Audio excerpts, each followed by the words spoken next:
Bien-aimés dans le Seigneur, Shalom. Nous revenons cette fois-ci avec un nouveau thème. C'est lui qui te l'a donné, te le rendra. Nous l'avons tiré dans 1 Roi, le chapitre 3, le verset 16 à 27. Avant de commencer ce que nous voulons partager, nous voulons signifier quelque chose. C'est que nous reviendrons vers vous, non pas par habitude, mais nous reviendrons chaque fois que l'Éternel nous révélera une pensée pour venir le partager avec vous. Ce récit, beaucoup le connaissent, mais pour ceux qui ne le connaissent pas, un bref résumé et ensuite nous allons développer ce sujet. Dans ce récit, on est en train de parler de 2 femmes prostituées qui ont accouché dans la même période, donc avec 3 jours de différence. L'une d'entre elles, les 2 sont allées chez le roi. Et l'une d'entre elles a commencé à parler au roi et a dit que cette femme s'est couchée sur son enfant et son enfant est mort. Et la même nuit, il prit son enfant et venant faire un remplacement avec le mien. Et au réveil, j'ai regardé attentivement et j'ai vu que ce n'était pas mon enfant. C'est pourquoi nous sommes venus devant vous pour trancher cette affaire. Et chacune d'elles tirait le drap de son côté devant le roi. Et le roi dit ceci. Le roi a demandé une épée et il a dit coupez cet enfant en 2, que chacune d'elles prenne une partie. La vraie mère de l'enfant a senti ses entrailles s'émouvoir en elle. Elle a senti de la compassion pour son enfant. Et elle dit au roi, non roi, ne tuez pas cet enfant. Je préfère que vous lui la donnez. Je préfère le voir même loin de moi mais vivant. Et par sagesse, le roi a compris que la vraie mère de l'enfant, c'était celle-là. Alors que l'autre disait non, coupez-le en 2. Personne ne tirera profit de cet enfant. Dans ce récit, nous avons tiré 2 choses essentielles. Le constat et la réclamation. Dans le constat, c'est le fait de se rendre compte de l'exactitude de quelque chose qui t'échappait. C'est que tu as passé beaucoup de temps à vivre une situation, tu pensais que c'est une situation venant de l'Éternel, mais tu constates à la lumière du Saint-Esprit que cette situation n'est pas ta situation. Tu vis une situation de dépendance, tu vis une situation d'oisiveté, tu vis une situation de parasite. Tu es en train de suivre quelqu'un qui est marié, qui a bien sûr beaucoup d'argent, mais qui a sa femme. Tu vis avec l'argent que tu prends par des affaires louches. Et tu penses que ça, c'est la vraie vie. Laisse-moi te dire aujourd'hui, la première chose pour une personne, avant sa délivrance, c'est le constat. La personne elle-même doit comprendre la situation dans laquelle elle se trouve. Cette femme, on l'a remplacé son enfant la nuit. Mais c'est au réveil qu'elle a constaté, parce qu'elle a regardé attentivement son enfant. Elle a compris que cet enfant n'était pas le sien. Bien-aimé, dans les ténèbres, personne ne peut voir quelque chose. Et l'ennemi s'amuse lorsqu'il y a les ténèbres autour d'une personne. Parce qu'il sait que il sait que la personne ne verra rien de ce qui va se passer. Il peut prendre tout ce qu'il veut, toutes tes bénédictions. Il peut s'amuser avec. Il sait que tu ne le vois pas et tu ne le comprendras pas. Tu dois donc désirer le Saint-Esprit dans ta vie. Cet esprit de lumière doit venir pour t'éclairer, pour que tu réalises la position dans laquelle tu te trouves. Réalise que la situation que je vis là, ce n'est pas une bonne situation et ce n'est pas normal. Cette situation que je vis, je ne pourrais pas la vivre comme ça. C'est le Saint-Esprit qui va te le convaincre. Le Saint-Esprit va te convaincre même du péché que tu fais. C'est le Saint-Esprit qui convainc une personne. Tu ne comprendras pas. C'est pourquoi tu vois plusieurs personnes peuvent faire du mal, mais ils ne savent pas qu'ils le font. Tu peux te demander la question, il faut te dire, moi j'ai fait quoi? Parce qu'il ne sait pas. Parce que la lumière du Saint-Esprit n'est pas en lui pour comprendre que ce qu'il fait est mauvais. Parce que quand la présence du Saint-Esprit est là en toi, c'est comme une cloche, c'est comme une sonnette. Ça sonne chaque fois dans tes oreilles pour te rappeler que tu es dans l'erreur. C'est ça le rôle du Saint-Esprit. Lorsque maintenant le Saint-Esprit n'est pas là, et l'ennemi le sait, il va s'amuser avec les bénédictions que le Seigneur t'a disposées pour toi.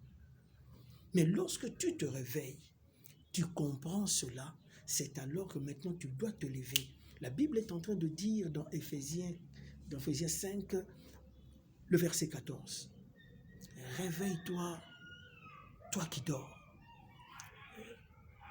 Relève-toi d'entre les morts, et l'Éternel et le Seigneur t'éclairera. Le Seigneur doit t'éclairer pour que tu saches là où tu te retrouves, pour que tu comprennes que la situation que tu vis n'est pas la tienne. Mais lorsque tu constates quelque chose, ne t'arrête pas à constater. Tu dois maintenant aller réclamer tes droits maintenant à l'Éternel. Cette femme n'était pas arrêtée à constater. Cette femme était décidée d'aller maintenant réclamer son droit au roi. Mais lorsqu'il est allé réclamer chez le roi, attention, parce que toutes deux étaient en train de tirer les draps, chacune de leur côté. Qu'est-ce que le roi pouvait faire? Le roi a voulu le mettre à l'épreuve. Le roi a demandé une épée. Qu'on lui donne une épée. L'épée qui représente la parole de Dieu. Et il dit maintenant à ces deux femmes, je vais couper cet enfant en deux, afin que chacune de vous prenne une partie. Mais lorsqu'il dit ça, directement la vraie maman de l'enfant a senti ses entrailles s'émouvoir en elle.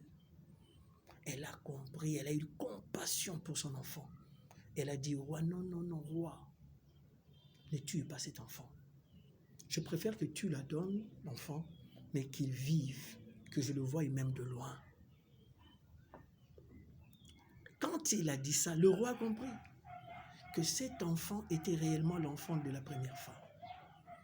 Bien-aimé dans le Seigneur, je voudrais marteler sur ce point. Lorsque tu as toutes sortes de bénédictions que l'Éternel t'a données, les enfants, le mariage, le travail, la bonne éducation, la bonne santé, toutes ces choses que l'Éternel t'a données, c'est un acquis. Mais lorsque quelqu'un t'a la ravie, lorsque quelqu'un s'est amusé avec ses bénédictions et te prive de cela, ne focalise pas ton énergie sur ton adversaire. Ne le suis pas. Toi, rentre plutôt chez la personne qui te l'a donné, le Seigneur Jésus-Christ. Rentre chez lui, c'est lui qui te l'a donné. Pourquoi? Il y a un avantage. Parce que si tu fais des efforts seul à récupérer, tu peux certes récupérer, mais à quel prix? Tu peux récupérer, mais l'enfant sera déchiré en deux. L'enfant te sera utile à quoi?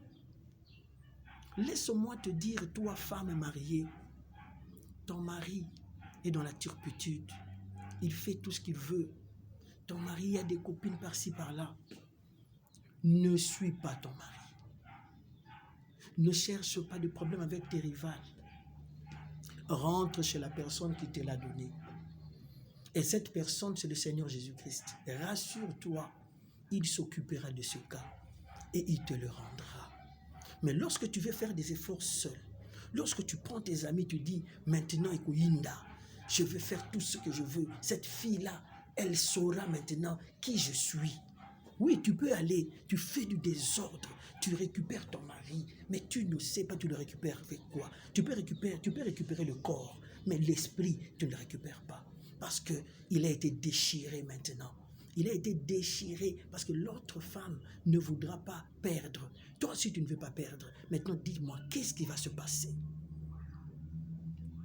Cette femme peut faire n'importe quoi pour que vous deux vous perdiez. Tu peux récupérer le corps, mais l'esprit est parti loin. Et tu remarques que dans ta maison, tu n'es plus à l'aise, tu n'es plus heureuse. Chers parents, pour les enfants qui sont têtus, les filles se prostituent, les garçons font n'importe quoi, n'aiment pas étudier. Toi, ne te focalise pas sur cette adversité. Toi, rentre plutôt chez celui qui te l'a donné. Celui-là, il te rendra tes enfants en entier et pas en morceaux. Le corps est constitué de 3 parties. L'âme, le corps, l'esprit. Pour qu'un homme fonctionne normalement, ces 3 formes doivent être unies dans une personne. Mais lorsque toi tu cherches à aller ravir cette bénédiction et récupérer cela seul, tu peux le faire, mais à quel prix? C'est pourquoi le roi avait dit, comme l'enfant était tiraillé d'un côté comme de l'autre, mieux vaut le séparer et donner à chacune une partie. Si tu veux cela, ça sera malheureux pour toi. Si tu veux que les enfants rentrent à toi en entier, alors évite de faire des combats avec la famille.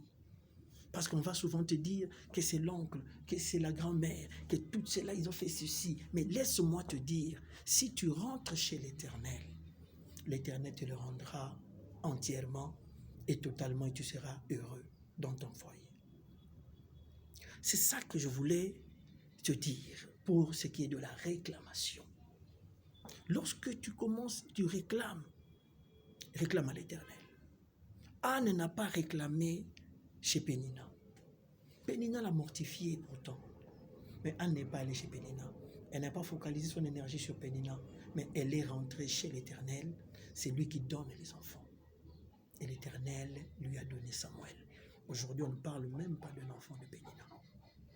C'est plutôt l'enfant de Anne qui s'appelle Samuel, qui était le prophète en Israël. J'aimerais illustrer ce que je suis en train de dire. 2 exemples bibliques et 2 exemples sur des faits sociaux pour qu'on se comprenne mieux. La première illustration vient de Moïse. Moïse, c'est dans Nombre, le chapitre 12, le verset 1 à 16. La Bible est en train de dire que Marie et Aaron contestèrent avec Moïse. Au sujet de quoi? Au sujet que Moïse avait pris une femme qui n'était pas juive. Et cette contestation n'a pas plu au Seigneur. Sûrement qu'ils l'ont fait plusieurs jours. Mais il n'y avait aucune réaction au niveau de Moïse. Moïse n'a pas focalisé son énergie sur eux. Moïse est allé plutôt chez l'Éternel. Et la Bible est en train de dire que l'Éternel les appela tous 3. Allez, vous 3, rendez-vous à la tente d'assignation. Ils sont arrivés à la tente d'assignation, le Seigneur est apparu à l'entrée de la tente. Il appela Marie. Il dit à Marie, Marie, si un prophète survient en Israël, je peux être avec lui. Je peux lui parler par des visions, par des songes. Mais il n'en est pas de même avec mon serviteur Moïse. Je parle avec lui face à face. Je me représente devant lui. Et il est le seul. Pourquoi? Parce que c'est le seul qui a un cœur humble sur toute la surface de la terre. Vous voyez? Ce n'est pas Moïse qui a réagi, mais c'est Dieu qui a réagi à sa place. Même si tu connais beaucoup, homme de Dieu, ne réagis pas aux attaques.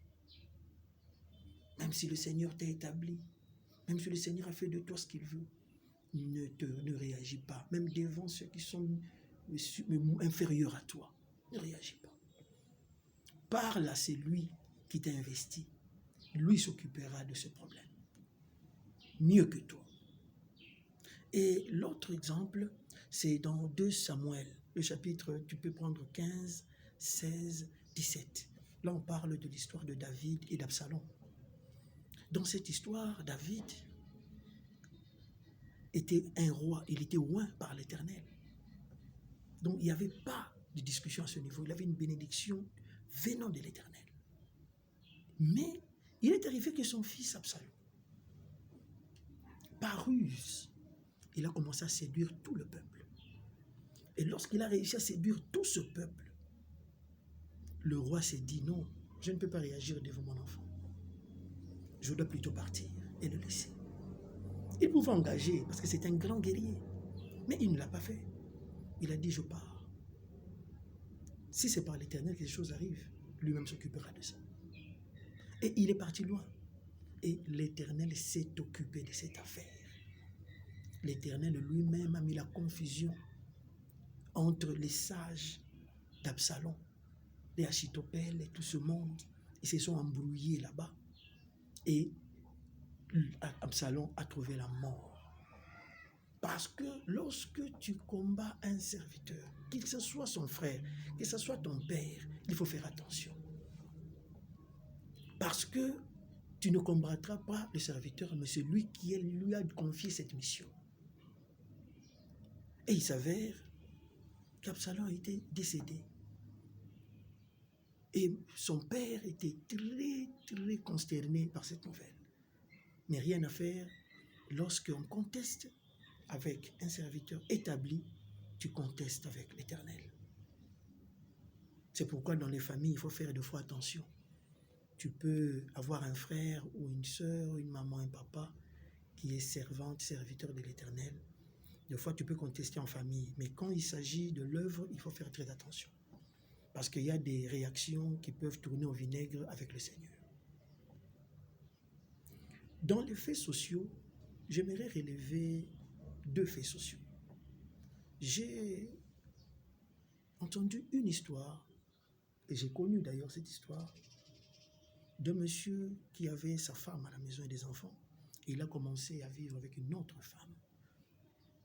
Et dès lors qu'il a commencé à vivre avec cette femme-là a commencé à mortifier sa femme à la maison. Vous connaissez avec les réseaux sociaux actuels, les images, les photos, tout ce qui peut faire mal, elle l'utilisait. Et cela fait plusieurs années. Alors cette femme était assidue à la prière. Cette femme ne s'occupait pas d'eux. Et les gens le prenaient pour quelqu'un qui n'est pas, on dit, il est Azayuma. Et elle acceptait. Elle vivait comme cela. Mais un jour, une terrible nouvelle est arrivée. Son mari était avec sa rivale en voiture et ils ont connu un accident fatal. Et dans cet accident, cette femme est morte sur les champs, totalement défigurée. Mais l'homme est sorti indemne. Vous voyez, là, le Seigneur est entré dans cette affaire et il a tiré seulement l'homme en entier. L'homme n'est pas revenu chez cette femme en morceaux. Mais si elle avait fait des efforts seule, cet accident pouvait même prendre le bras de ce mari. Elle pouvait revenir à la maison, mais dans quel état? Voilà. Et le deuxième fait social, c'est qu'il y a eu un homme qui travaillait dans une société de la place, je me tais, dire le nom. Il a vu son ami souffrir et il l'a pris au travail avec lui. Mais au fil du temps, cet ami est devenu quelqu'un qui le combattait en secret. Et cet ami s'est allié avec d'autres dans la société pour empoisonner ce monsieur. Ce monsieur qui était quelqu'un de bien avait en connaissance cela, mais ne réagissait pas. Ils allaient toujours ensemble manger dans un restaurant. Et un beau jour, la femme qui était responsable du restaurant est venue dire devant eux que ton ami que tu vois est venu me donner telle chose, un poison pour te empoisonner. Mais cette personne n'a pas toujours réagi. Il est rentré au travail. Mais bien sûr, ils n'étaient plus ensemble. Mais quelques temps après, il y a eu un changement au niveau de la société et l'autre monsieur avait perdu son emploi. Donc, vous voyez que l'Éternel, il s'occupe toujours de ces cas-là, mais il veut que tu ne te fasses pas justice.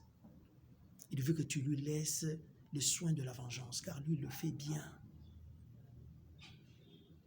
Donc, vous voyez un peu, même si le diable s'amusait, le diable tenait tes enfants en étau, ne panique pas.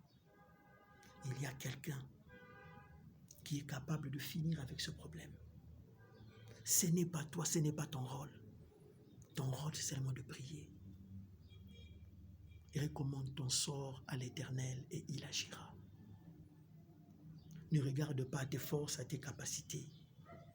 Parce que tu peux récupérer une chose, mais la chose que tu récupères n'était plus comme à l'état initial.